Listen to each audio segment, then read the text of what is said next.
आप देख रहे हैं इंडिया टाउन न्यूज, भारत की बात, एक साल बेमिसाल। जय जोहार, नमस्कार। आप देख रहे हैं इंडिया टाउन न्यूज का खास बुलेटिन खबरें राजनांदगांव की, और मैं हूं आपके साथ प्रगति ठाकुर। चलिए बुलेटिन की शुरुआत करने से पहले एक नजर डालते हैं आज की सुर्खियों पर। 2 महीने से बंद पड़ी है सिटी स्कैन मशीन, जिला अस्पताल की एक्सरे मशीन भी है खराब। मरीज आर्थिक और शारीरिक रूप से हो रहे परेशान।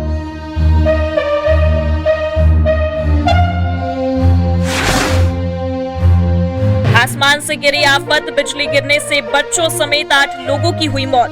प्रशासन और पुलिस टीम मौके पर मौजूद।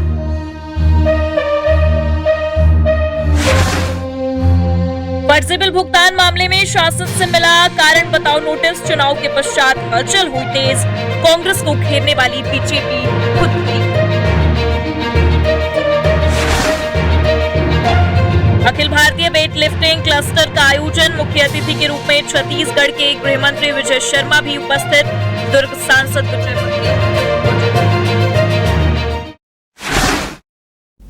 चलिए बुलेटिन में खबरों की शुरुआत करेंगे दुर्ग से। Akhil Bharatiya police control board नई दिल्ली एवं छत्तीसगढ़ पुलिस के द्वारा प्रथम Akhil Bharatiya weight lifting cluster 2024-25 का आयोजन भिलाई में किया जा रहा है, जो 23 सितंबर से 27 सितंबर तक होगा।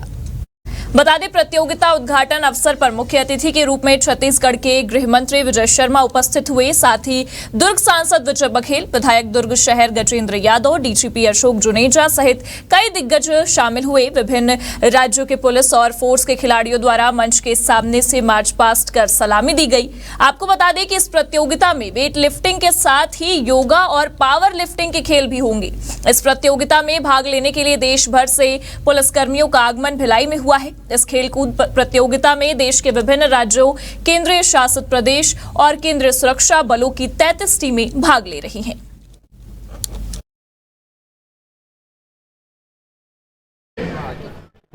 सभी राज्यों से पुलिस के जवान आए हुए हैं और विशेष रूप से केंद्रीय बलों से भी टीमें आई हैं। 33 टीमें कुल मिलाकर इस तरह से आई हैं। आप सभी लोगों का छत्तीसगढ़ महतारी के भुइयां में, उनखर कोरा में मैं हृदय से स्वागत और अभिनंदन करता हूं। भैया, आप सभी का हृदय से स्वागत और अभिनंदन है छत्तीसगढ़ की भूमि पर। रुक करते हैं अगली खबर की ओर। राजनांदगांव का मुख्य सब्जी बाजार गंदगी और अव्यवस्थाओं से भरा हुआ है। इस बाजार में फैली गंदगी और अव्यवस्था से निगम और पार्षद जानकर भी अनजान बने हुए हैं। प्रमुख बाजारों में ना ही शौचालय की सुविधा है और ना ही पीने के लिए पानी की। इसके अलावा बाजार में फैली गंदगी से आने वाली बदबू के कारण आने जाने वाले लोगों का 5 मिनट खड़ा होना भी दूभर हो रहा है। प्रदेश मुख्य बाजार में सुबह से शाम तक न सिर्फ लोगों की बल्कि वाहनों और असहाय पशुओं की भी भीड़ लगी रहती है। बाजार में शौचालय न होने की स्थिति में हर रोज यहां आने वाली महिलाओं को शौच के लिए या तो 1 किलोमीटर दूर जाना पड़ता है या फिर यूरिन रोकना पड़ता है। इसके अलावा सुबह से शाम तक भरे बाजार में ना ही पार्किंग की व्यवस्था है, ना ही पीने के लिए पानी की व्यवस्था है। खचाखच लोगों से भरे मार्केट में निकलने वाली गाड़ियों और गायों पर प्रतिबंध लगाने वाला कोई नजर ही नहीं आता है।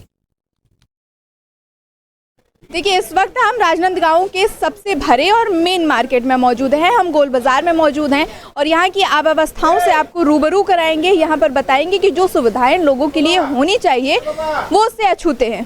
यहाँ पर ना ही शौचालय की सुविधा है, ना ही पीने की पानी की सुविधा है। मवेशियों का आना जाना यहाँ पर लगा ही रहता है हर वक्त। और उसके अलावा जो सबसे बड़ी चीज़ है, इस वक्त मैं जो खड़े होकर बोल पा रही हूँ वो मेरे लिए काफ़ी मुश्किल इसलिए हो रहा है क्योंकि यहाँ पर बहुत ज़्यादा बदबू आ रही है। आप यहाँ पर कॉर्नर पर देखेंगे तो बहुत गंदगी पड़ी हुई है। तस्वीरों के माध्यम से हम आपको ज़रूर दिखाएंगे, लेकिन उससे पहले जो यहाँ पर सब्जी बेचते हैं उन लोगों से हम बातचीत करेंगे और जानना चाहेंगे कि क्या ये जो बदबू आ रही है वो किस चीज़ की है और यहाँ पर क्या शौचालय है, पीने का पानी जैसी सुविधाएँ आप लोगों को मिल पा रही हैं। सबसे पहले तो मैं आपका शुक्रिया अदा करता हूं कि आपने इस चीज़ को दिखाने की कोशिश किया, सच्चाई को लाने का। नहीं यहाँ कोई मीडिया वाला आता है, नहीं कोई आता है, ठीक है। सबसे पहले बदबू स्मेल इस कारण आता है, यहाँ पे जो सड़ा गला जो सब्जी रहता है, गाय गैया लोग हैं गोबर कर देते हैं। वो गोबर करने के बाद जैसा बारिश होता है, बारिश कंटिन्यू बारिश हुआ, बारिश अगर छोड़ दिया धूप निकल गया तो सूख जाता है। सूखने के बाद में जो स्मेल आता है आप खड़े नहीं हो पाओगे, इतना स्मेल आ रहा है यहाँ पे। और रही सवाल यहाँ पे आप ना ही पानी शौचालय नहीं है, ना ही पानी की व्यवस्था है, ना ही पार्किंग की व्यवस्था है, ना ही मवेशी जानवरों को ले जाने की कोई व्यवस्था है। पूरा टोटल शून्य है। और सबसे पुराना मार्केट गोल बाजार राजनांदगांव का यही है। अगर वॉशरूम जाना होता है तो फिर आप लोग कैसे मैनेज करते हैं? अब मैं क्या बताऊं आपको कि अगर हमको अगर कहीं वॉशरूम जाना पड़ेगा तो हम यहाँ से सीधा म्युनिसिपल स्कूल ग्राउंड जाते हैं, वहाँ पे बना है। काफ़ी बहुत दूर है कि अगर यहाँ पे ख़रीदी करने वाले अगर कस्टमर आते हैं, अगर उनको भी अगर ज़रूरत पड़े तो वो भी उधर ही जाते हैं। यहाँ पे व्यवस्था नहीं है, ना ही पानी की व्यवस्था है, ना ही शौचालय की व्यवस्था है, ना ही पार्किंग की व्यवस्था है। तो नहीं गाड़ी की कहीं पे भी देखो गाड़ी लेके आया, देखो वहाँ पे देखो गाड़ी लेके आ रहे हैं सब्जी लेने के लिए। दुर्ग में देखो पार्किंग की व्यवस्था है, भिलाई में पार्किंग की व्यवस्था है, मगर राजनांदगांव में ये सब चीज़ शून्य है। ना यहाँ जनप्रतिनिधि कोई आते ही नहीं, आते तो उनको समझ में आता ना कोई। पार्षद है नगर निगम उनको आपने बोला? कई बार बोल चुके हैं, 5 साल होने की जी आ जा रहा है कई बार। शौचालय बन रहा है लेकिन अभी पता नहीं है अब कब बनेगा। वो देखो वहाँ पे उधर बनाने के लिए डाले हैं लेकिन अभी पता नहीं कब बनेगा। मतलब कई सालों बाद शौचालय बनने का आगाज हुआ है लेकिन वो भी कंफर्म नहीं है कि वो भी कब तक बन जाए। आपसे बात करेंगे। आंटी, कितना मुश्किल होता है कि पानी नहीं, शौचालय नहीं, कुछ भी नहीं? बहुत परेशानी होता है जी। तो क्या करें, यहाँ व्यवस्था नहीं बना पा रहे नगर निगम वाले। तो अगर किसी वॉशरूम जाना रहता तो क्या करती है? वो तरफ निकल जाता है स्कूल तरफ। तो क्या करेंगे, परेशानी ला तो उठाना पड़ेगी। कितनी देर लगता है म्युनिसिपल स्कूल जाने में? 10 मिनट लगता है। 10 मिनट लगता है। और उस वक्त दुकान में कौन बैठता है? छोड़ के जाता है जी। मतलब कोई और रास्ता नहीं है? नहीं। और पीने का पानी भी नहीं है? नहीं, यहाँ है कि नहीं है पानी पीने का। तो जैसा कि आप देख सकते हैं कि पूरा दिन जो दुकान पर बैठे रहते हैं दुकानदार सब्जी बेचने के लिए, ना ही उनके लिए शौचालय की व्यवस्था है, ना ही उनके लिए पीने के पानी की व्यवस्था है। इसके अलावा यहाँ पर गंदगी बेशुमार है, असहाय जानवर यहाँ पर घूमते रहते हैं, उसकी कोई व्यवस्था नहीं है। यहाँ पर एक अंकल भी मौजूद हैं, हम उनसे बात करेंगे। एक्सक्यूज़ मी भैया, हम 2 मिनट आपसे जानना चाहेंगे कि क्या कुछ व्यवस्था है और क्या नहीं है? जैसे शौचालय है, पार्किंग की व्यवस्था है कि नहीं है? पार्किंग है, उधर रखे हैं पार्किंग पे, जयस्तंभ चौक में रखे हैं पार्किंग। हाँ, उसका कोई व्यवस्था नहीं है। उसका सब अंदर में घुसा देते हैं गाड़ी, उसका कोई व्यवस्था नहीं है। वहाँ पे कोई रोकथाम वाला कोई नहीं है। पार्किंग है फिर भी लोग यहाँ ले आते हैं गाड़ी 80 रुपये किलो। हाँ, उसको यहाँ पे लेके बैठे सामान लेते हैं। शौचालय अभी शुरू हुआ बनने के लिए, पहले तो था नहीं यहाँ पे, पहले नहीं था, पहले इधर था सुलभ। उसको क्या है बस्ती वाले तोड़वा दिए उसको। तो तोड़वाने के बाद में क्या है, फिर बाद में डिमांड किए बाज़ार वाले कि महिला ज़्यादा बैठती हैं यहाँ पे, अधिकांश महिलाएं हैं तो बाज़ार में। तो लोग इसके बारे में थोड़ा चर्चा किए, तो फिर यहाँ के जो पार्षद है उनके मतलब थ्रू तो ये पास हुआ है। तो अभी ये हफ्ता भर हुआ है चालू है बनना। ये सुलभ है, मतलब सुलभ के रूप में बना रहा है। अब पता नहीं उसमें चार्ज लगाएगा या इसी फ्री में करेगा, ये नहीं मालूम। अब बनने के बाद मालूम पड़ेगा। बाकी महिलाओं का ना से ज़्यादा बन रहा है वो। हाँ, एक उधर बना हुआ है लेकिन उधर क्या है, एक लेडीज़ को दिए उन लोग तो लेडीज़ ताला लगा देती है, तो गिनती के लेडीज़ तो को खाली देती है उधर जो सुलभ बना है उधर का। तो क्या मालूम, बाकी उधर जाते नहीं, इधर के महिला लोग तो जाते नहीं इधर। नहीं, यहाँ नल है, बीच में कहीं नल है, उसी में हम लोग उपयोग कर लेते हैं। पर नहीं मतलब नहीं वही पानी हम लोग इस्तेमाल करते हैं। जैसे ना यहाँ पे पीछे सरदार जी है, वो अपना नल दे दिया यहाँ पे, कोई दे दिया वो लोग। कोई है, किसी के पास नहीं है। भैया, हम आपसे जानना चाहेंगे, आप कुछ बोल रहे थे, क्या कुछ व्यवस्था है यहाँ पे? क्या बहुत सी व्यवस्था की सुविधा नहीं है, समय नहीं है। और यहाँ बोर की बहुत आवश्यकता है, लोगों को तकलीफ होती है पानी के लिए। और यहाँ पे जो बाथरूम है ना, बाथरूम को क्या लॉक करके रख देते हैं, बाथरूम जबकि खुला रहना चाहिए। बात इतनी। आप भी सब्जी खरीदने आए हैं? नहीं। आप सब्जी बेचते हैं? नहीं। तो फिर आने जाने का रास्ता। उधार आने जाने का रास्ता, ठीक है। और भी लोगों से हम बात करेंगे। यहाँ पर दीदी हैं, क्योंकि महिलाओं को ज़्यादा दिक्कत होती है, क्योंकि वॉशरूम के लिए भी अगर देखा जाए तो एक प्रॉपर जगह महिलाओं को चाहिए होती है, पीने का पानी भी यहाँ पर नहीं है, तो क्या कुछ परेशानी आपको होती है? हमारा बहुत ज़्यादा तकलीफ होती है बाथरूम के लिए जाना आना जाना। हम आल पार जाते हैं 1 किलोमीटर चल के बाथरूम जाते हैं, बहुत ज़्यादा दिक्कत होती है। अभी जब बातचीत करें ना तो फिर बनाए चालू करी से वो अभी पूरा कंप्लीट नहीं हो पाया है। कितना समय हुआ है? वो तो अभी कुछ दिन माने कि 20-25 मतलब महीना भर करीब हो चालू करे है ना कि गड्ढा चालू हो गया है, ये पूरा ठीक नहीं है, बने नहीं है, टाइम लगेगा। अभी खड़े हुए हैं तो हमें काफ़ी बदबू आ रही है, तो ये किस चीज़ की है? ये उधर ना गंदा सब्जी लाते थे, फेंक देते, बोला उठाए पर जमादार नहीं आया, रात में आते तो सूखा ले जाते, गिल्ला नहीं ले जा पाए, वही अब बदबू मार थे पूरा। ने कि हर चीज़ में थोड़ा निकलते। गैया मना खा डालते, आधा नहीं खा सके, वही बदबू मारते पूरा, बदबू पीछे तरफ मिर्ची फेंक देते, नींबू फेंक देते, कुछ भी फेंक देते। कौन ला बोल कोई बोल भी नहीं सकता नाम टिक के, ऐसे है। जैसा कि आप देख सकते हैं कि यहाँ पर कोई भी व्यवस्था नहीं की गई है। जो पार्षद हैं, जो नगर निगम है, उसकी यहाँ पर नज़र भी नहीं है, निगाहें भी नहीं है कि यहाँ पर कितनी अव्यवस्थाएं। आप देख सकते हैं यहाँ पर स्कूटी आ जा रही है, जबकि इस मार्केट पे गाड़ियाँ आनी नहीं चाहिए, गाड़ियाँ बाहर ही रहनी चाहिए। उसके अलावा आपको ये भी बता दें कि ना ही यहाँ पर शौचालय है। जो ग्राहक आते हैं और जो दुकानदार है वो, उनको अगर वॉशरूम जाना है तो 1 किलोमीटर या फिर बहुत दूर म्युनिसिपल स्कूल जाना पड़ता है वॉशरूम के लिए। पीने के पानी की कोई व्यवस्था नहीं है। मवेशी यहाँ पर आते जाते रहते हैं। और सबसे बड़ी चीज़ जो है इस वक्त जो परेशानी बनी हुई है वो यहाँ की गंदगी है, क्योंकि 5 मिनट इंसान अगर खड़ा होता है तो वो यहाँ से निकलने की कोशिश करता है, लेकिन जो दुकानदार हैं उन्हें 24 घंटे ये बदबू बर्दाश्त करनी पड़ती है, लेकिन इस पर कोई सुनवाई नहीं हो रही है। लगातार ये 80 साल से ये मार्केट है, आपको बता दें राजनांदगांव का सबसे चलने वाला मार्केट है, सबसे भरा मार्केट है, लेकिन उसके बाद भी यहाँ पर व्यवस्थाओं का ध्यान नहीं दिया जा रहा है। अब देखना ये है कि जो जिम्मेदार हैं उनकी आंखें कब खुलती है और उन्हें अपनी जिम्मेदारी का एहसास कब होता है। कैमरामैन ऐश्वर्य के साथ मैं Mansi Soni, India town news, Rajnandgaon. खबर खैरागढ़ से है। खैरागढ़ नगर पालिका परिषद में अध्यक्ष के चुनाव के दौरान पूर्व पालिका अध्यक्ष व कांग्रेसी पार्षदों के भाजपा प्रवेश के बाद संपन्न हुए चुनाव के पश्चात हलचल तेज हो गई है। जिन मुद्दों को लेकर बीजेपी कांग्रेस को घेरती थी, अब उन्हीं मुद्दों में बीजेपी खुद घेरती हुई नजर आ रही है। बता दें कि चुनाव में हार का सामना करने के बाद कांग्रेस पार्टी ने तीनों बागी पार्षदों को 6 साल के लिए पार्टी से बर्खास्त कर दिया था। वहीं पूर्व नगर पालिका अध्यक्ष शैलेंद्र वर्मा को उनके कार्यकाल में हुए जिम सामग्री के फर्जी बिल भुगतान मामले में शासन से कारण बताओ नोटिस मिला है। इस मामले में तत्कालीन सीएमओ कुलदीप झा को पहले ही बर्खास्त कर दिया गया था। वहीं शैलेंद्र वर्मा पर अब तक कोई कार्यवाही नहीं हुई है, जिसके कारण अब कांग्रेसी नेताओं ने उनके खिलाफ मोर्चा खोल दिया है।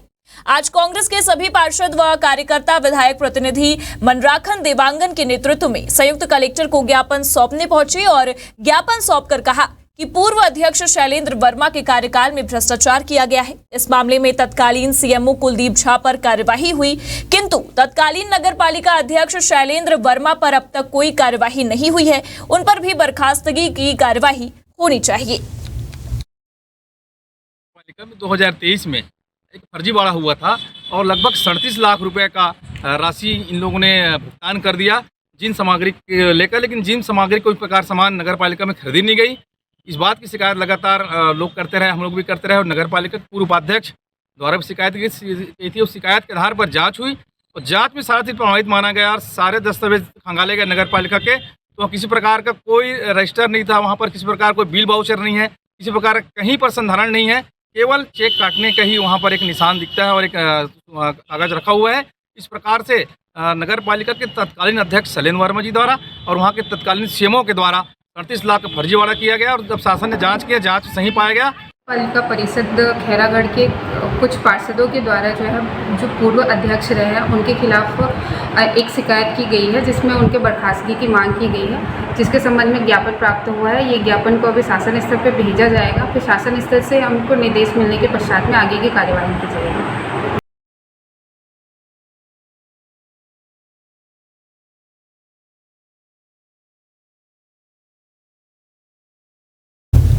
राजनांदगांव राजनांदगांव के मेडिकल कॉलेज हॉस्पिटल और जिला अस्पताल में सीटी स्कैन मशीन के अभाव के कारण मरीजों को लंबे समय से बेवजह परेशान होना पड़ रहा है। बता दें कि मेडिकल कॉलेज हॉस्पिटल को बने 10 साल हो चुके हैं, लेकिन फिर भी हॉस्पिटल में आए मरीज यहां सीटी स्कैन की उम्मीद नहीं रख सकते हैं। सीटी स्कैन की जरूरत पड़ने पर मरीजों को जिला अस्पताल में जाने की सलाह दी जाती है, लेकिन हालात तो ये हैं कि जिला अस्पताल में भी सीटी स्कैन और एक्सरे मशीन पिछले 1.5 महीने से बंद है, जिस कारण मरीजों को शारीरिक और आर्थिक रूप से परेशान होना पड़ता है। इस पूरे मामले पर रिपोर्टर मानसी ने जिला अस्पताल के सिविल सर्जन, सर्विस इंजीनियर के साथ मरीजों से भी बातचीत की है। तब उनका क्या कुछ कहना रहा, देखिए हमारी इस खास रिपोर्ट में।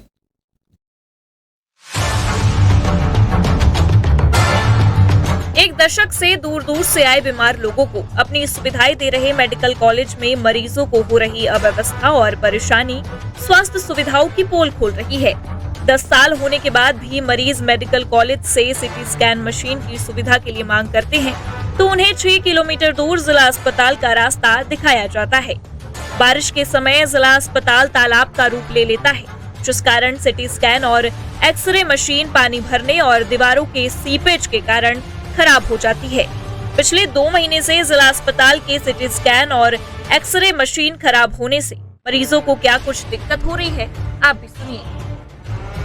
इतना बड़ा सरकारी अस्पताल है, जिला चिकित्सालय है, जो प्रशासन के द्वारा मुहैया कराए गए हैं, वो आज की डेट में बंद है, तो उसको सुधार करना चाहिए और लोगों को सुविधाएं मिलना चाहिए। पेशेंट बहुत ज़्यादा है यहाँ, इतना भटकते रहते हैं कि फिर यहाँ सुविधा नहीं मिलता तो फिर प्राइवेट में जाके फिर पैसा ज़्यादा लगता है उसके इलाज पानी में। तो सरकारी सुविधा मिलना चाहिए पेशेंट को। अब मशीन ख़राब है तो बंद पड़ा है, एक्सरा मशीन बंद है, हाँ जो भी है। अब मेरे को सीटी एक्सरा कराना था तो अभी बंद है, तो उसको जो भी है उच्च अधिकारी वगैरह हैं उसको जल्दी से जल्दी उसको ठीक करवा के सुविधा प्रदान करना चाहिए। मरीजों को बहुत परेशानी होती है, जैसे अब कई लोग को जल्दी इलाज कराना रहता है, कोई बहुत ज़्यादा बीमारी रहता है, उसका जल्दी इलाज नहीं हो पाता और बहुत सारा है, बहुत दिक्कत होता है। हाँ, जल्दी होना चाहिए। सब सुविधा यहीं मिल जाए तो बढ़िया है। मशीन, एक्सरे हुआ, सोनोग्राफी हुआ, जो भी हुआ, सब यदि एक समय एक ही स्थान में मिल जाए तो अच्छा है, भटकना नहीं पड़ेगा। जनता की समस्या सुनने के बाद इंडिया टाउन न्यूज की टीम खुद सीटी स्कैन और एक्सरे मशीन के पास पहुंची और वहां मौजूद सर्विस इंजीनियर विपिन कुमार से मशीनों के ठीक न होने की वजह जानी। तब उन्होंने कहा कि बारिश के कारण जिला अस्पताल में जल भराव हो जाता है, जिस कारण मशीन में भी पानी चला गया है। अगर इस स्थिति में मशीन को ऑन करने की कोशिश की गई तो ब्लास्ट भी हो सकता है। ये जब से पानी आया है ना, तब से इसमें प्रॉब्लम आ रही है और कंटिन्यू 2-3 बार पानी आ चुका है और पानी अभी भी नमी वहाँ पे है, आप देख सकते हैं वहाँ पे। और नमी जब तक रहेगा हम मशीन को ऑन नहीं कर सकते, क्या कि 3 फेज मशीन है और उसमें ऑन करने के साथ ही ब्लास्ट हो जाएगा मशीन। तो इसलिए जब तक ये ड्राई नहीं होता है हम लोग इसको कुछ भी नहीं कर सकते हैं। आप देखना चाहें तो देख सकते हैं, दिखा सकते हैं, वहाँ पे नमी अभी भी है उसमें। तो जब तक ये ड्राई नहीं होगा तब तक हम इसको ऑन भी नहीं कर सकते हैं। यहाँ पे ईयरली हर साल आता है पानी, बाहर का जो नाला वगैरह है वो जाम है या जो भी है वो तो बाहर की मैटर है, लेकिन हर साल इसमें पानी आता है। और अभी भी हम लोग इतना, ये देखिए ज़मीन पे है, पानी आने का कारण जो भी हो, लेकिन पानी आएगा तो मेरा जितना बोर्ड वगैरह इस मशीन में सब नीचे के अथी में है, वो सब पानी में जाएगा और पानी रहेगा तो हम लोग ऑन भी नहीं कर सकते। अभी भी देख सकते वहाँ पे नमी बरकरार है, जब तक नमी रहेगा हम मशीन को चालू नहीं कर सकते।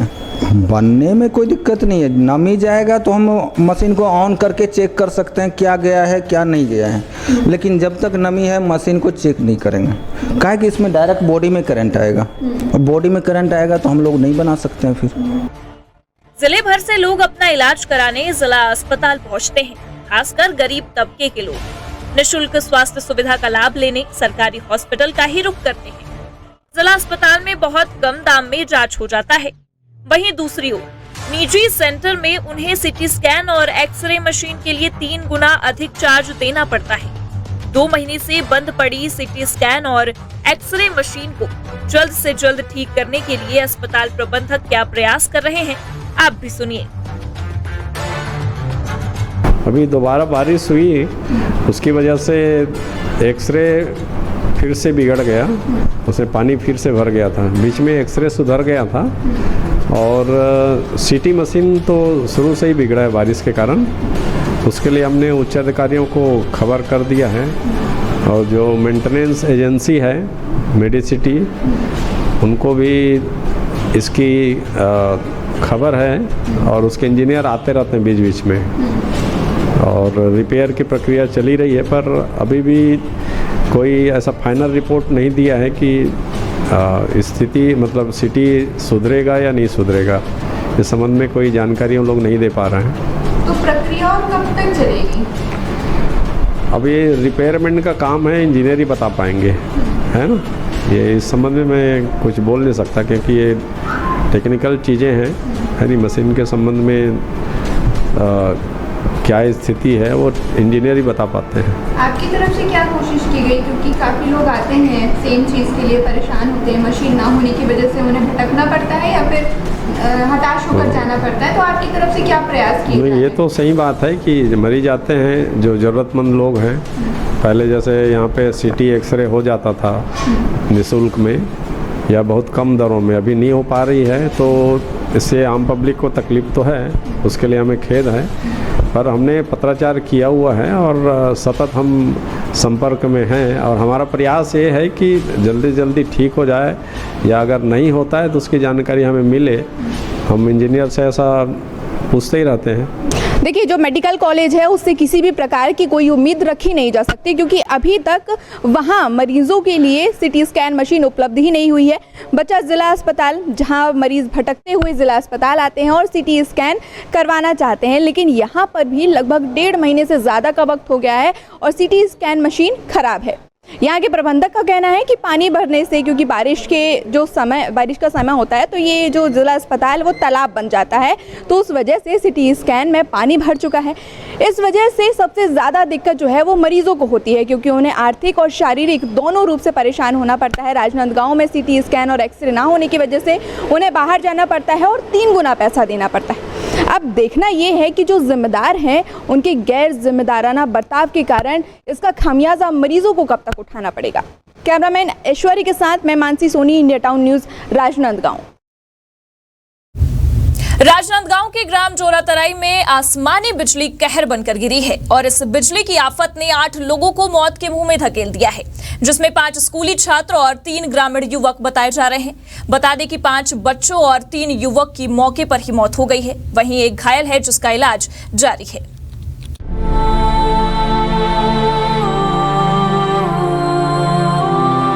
जानकारी के मुताबिक छात्र अपनी स्कूल की तिमाही परीक्षा देकर लौट रहे थे। अचानक तेज बारिश शुरू हो गई। बारिश से बचने के लिए पेड़ के नीचे बने गुमटी में चले गए, जहां आसमानी बिजली पेड़ को चीरते हुए उन पर जा गिरी है, जिससे ये बड़ा भयानक हादसा हो गया। सभी लोगों को तुरंत मेडिकल कॉलेज अस्पताल लाया गया, जहां मृतक के परिजन भी उपस्थित रहे। आंखों में आंसू और चेहरे पर उदासी लिए परिजनों ने शोक व्यक्त करते हुए क्या कुछ कहा है, आइए आपको सुनाते हैं। देखिए, इस वक्त सोमनी थाना क्षेत्र से बहुत ही दुखद घटना निकलकर सामने आ रही है। एक बहुत ही दुखद मामला निकलकर सामने आ रहा है, जिसमें 8 लोगों की बिजली गिरने से मौत हो गई है। इस वक्त हम मेडिकल कॉलेज में उपस्थित हैं और यहाँ पर बहुत ही दुख का माहौल है। चारों तरफ सन्नाटा छाया हुआ है, क्योंकि 5 बच्चों ने अपनी जान गंवा दी है उस बिजली के चलते। आपको बता दें कि स्कूल में बच्चे परीक्षा देने गए थे। स्कूल से जब बाहर वो निकल रहे थे तो बारिश हो रही थी। बारिश के मौसम में बिजली भी कड़कती है और बारिश से बचने के लिए उन्होंने एक झोपड़ी का सहारा लिया। वहाँ पर पेड़ भी लगा हुआ था और कुदरत का कहर देखिए कि वो बिजली गिरी और 5 बच्चों को अपनी गिरफ्त में ले लिया। 5 बच्चों की जान चली गई है। इस वक्त हम मेडिकल कॉलेज में उपस्थित हैं और यहाँ पर कुछ परिजन भी हैं। हालांकि वो कुछ बोलने की हालात में नहीं है, लेकिन हम थोड़ा सा उनसे बात करना चाहेंगे कि उनके क्या नाम था, उनके बेटे का क्या नाम था। भैया, आपके जो बच्चे की मृत्यु हुई, पीयूष कुमार, पीयूष नाम था, तो आपका इकलौता बच्चा था वो? स्कूल नहीं गई। कहाँ गया था? मुड़ी पार आ रहा था तो पानी बिजली के रुक गया, थोड़ा सा कुछ ही नहीं हो गया था। अकेले गया था वो?